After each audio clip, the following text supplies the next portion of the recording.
And TCM was never just a handful of books cycling in isolation. It was a grand life science system with rigorous pathological classifications, independent branches in pediatrics, gynecology and surgery, continuous engagement with new infectious diseases, and a built-in capacity for self-correction. It spans over 2,000 years, encompasses tens of thousands of texts, and covers everything from foundational theory to every clinical specialty. A vast knowledge base. The history of TCM is the complete story of iterating from a core operating system to specialized modules to self-correcting patches. If TCM were just a few ancient books, it would have ended up in a museum long ago. What makes it genuinely deep is the relentless specialized scholarship that followed.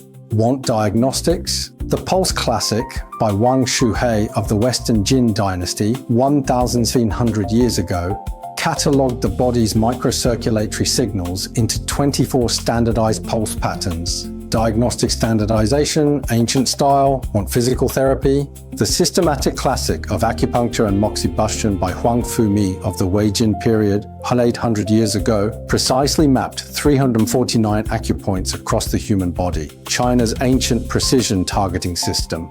And TCM achieved remarkable academic specialization early. Pediatrics, Qian Yi's Key to Therapeutics of Children's Diseases from the Song Dynasty, a dedicated study of the childhood immune system. Gynecology, Chen Ziming's Complete Effective Prescriptions for Women, a systematic obstetric care guide.